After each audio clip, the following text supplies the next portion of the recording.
এই রাস্তা দিয়ে ঢুকতে হবে। এই হচ্ছে চিত্তেশ্বরী সর্বমঙ্গলা মাতা মন্দির আছে এখানে।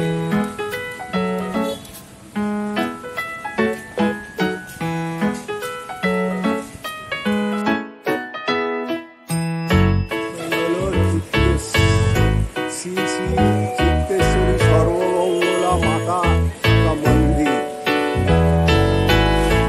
রয়েছে এখানে। চিত্তেশ্বরী মন্দির, চিত্তেশ্বরী সর্বমঙ্গলা মন্দির। এই মন্দির খুব খ্যাত।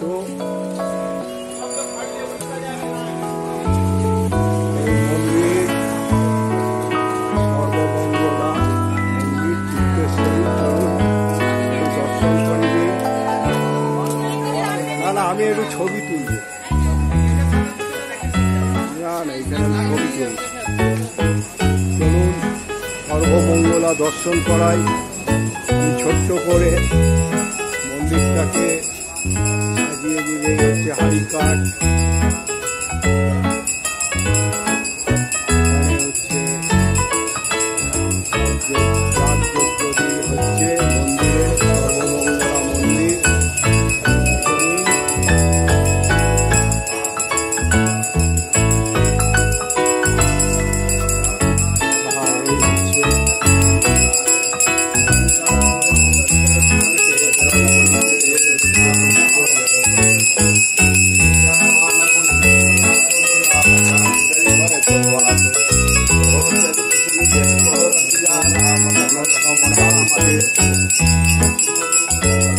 মন্দিরটাকে ছোট্টভাবে ঘুরিয়ে দেখায়। কত পায়রা আছে মন্দিরে।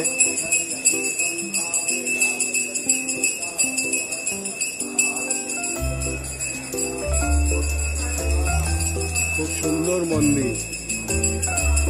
এখানে শ্রাবণ মাস সব শিবের কাছে জল ঢালছে।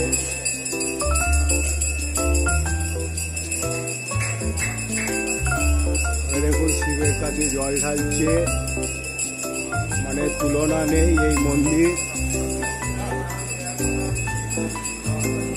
এটা হলো নাট মন্দির। এই নাট মন্দিরে সব লোকে পূজা করছে, সব যাগযজ্ঞাদি করছে।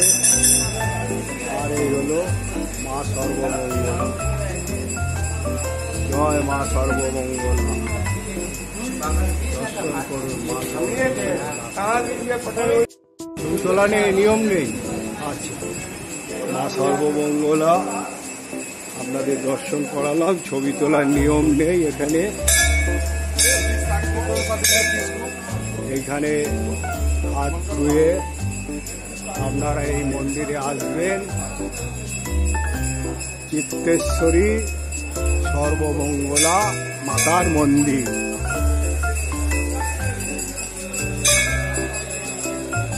মোটামুটি আপনাদের দর্শন করালাম। এখানে হাড়ি কাঠ আছে এবং দলি পোতাও আছে। এই দেখুন এখানে সব যাগযজ্ঞাদি করাচ্ছে সব ভগবানের কাছে। শ্রাবণ মাস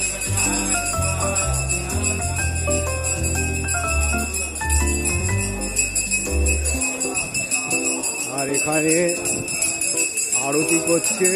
দেখুন মা সর্বমঙ্গলার কাছে এখানে রাম লক্ষ্মণ সীতা হনুমান বিরাজ করছে।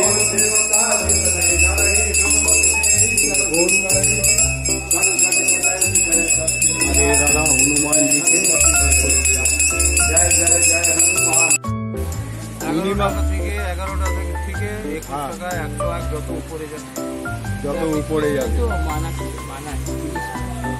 ওকে। 11 উপরে কোনো লিমিট নেই যার যেরকম ইচ্ছা। আপনারা মনে করে নারকেল নিলে বিল বাড়বে, মালা নিলে বিল বাড়বে, আর এই কাপড় নিলে বিল বাড়বে। এইভাবে মানে 10 টাকা থেকে কাপড় আরম্ভ। আর আপনার নাম? সন্তোষ কুমার বাড়ি আছে। সন্তোষ কুমার বাড়ি। তাহলে আপনার তো মন্দিরের গেটের সামনেই দোকান, গণিত দশকর্মার দোকান আছে, পুজো পাঠের জিনিস সামগ্রী, পুজো সবই আছে। তাহলে আমি সন্তোষ, তাহলে সন্তোষ কুমার বাড়িকে দোকানে আসবেন। পুরো গেটের সামনে দোকান, এখানে জুতো রাখার সুবিধা আছে এবং এখানে কম দামে সবকিছু পেয়ে যাবেন। 11 টাকা থেকে শুরু। এবারে আপনার লিমিট যতটা আপনি পারবেন পুজো দেবেন। পুজোর সামগ্রী আনার দরকার নেই, 11 টাকা এখনকার দিনের কোনো ব্যাপার নয়। তারপরে দিয়ে দিই 11 টাকা থেকে তাও দিয়ে দেয়। আর ওনার কাছে এখানে ফোন পেতেও পেমেন্ট করার ব্যবস্থা রয়েছে, ফুলের মালাও পাওয়া যাবে। তারপরে আপনারা সর্বমঙ্গলকে যদি জবা ফুলের মালা দিতে চান সেটাও পেয়ে যাবেন। আর শ্রাবণ মাস এখানে শিবের মন্দির আছে, সেও পেয়ে যাবেন। আর শ্রাবণ মাসে সারা দিনই আর দাদা এই দেখুন সব এখানে পুজো দিচ্ছে, এখান থেকেই কিনছে। আচ্ছা, এই মন্দিরটা কটায় খোলে কটায় বন্ধ হয়? সকালে 5টার সময় খুলে, 6টার সময় ঠাকুর মশাই বসে পুজো করেন, 1:30 থেকে 2টো অব্দি ভোগ লেগে বন্ধ হয়ে যায়। আবার 4:30 থেকে রাত্রি 10টা অব্দি। তাহলে এই সন্তোষবাবু বলে দিল। তা মোটামুটি আমি এই সর্বমঙ্গলা মন্দির দেখালাম আপনাদের। সর্বমঙ্গলা মন্দির আমি দেখালাম এবং একটা দোকানের কিভাবে কি জিনিসপত্র কিনে পুজো দিতে হয় সেও দেখালাম সন্তোষ কুমারের। তা আপনাদের যদি এটা ভালো লেগে মনে করেন তো শেয়ার লাইক করবেন আর সাবস্ক্রাইব করে দেবেন। আর যারা সাবস্ক্রাইব করবেন তারা পেয়ে যাবেন। এইভাবে আমি অনেক আপনাদের মন্দির দেখাতে থাকবো। আপনারা ভালো থাকুন, সুস্থ থাকুন, এই বলে জয় মা সর্বমঙ্গলা বলে এখান থেকে আমি যাই এবারে নিজের গন্তব্য।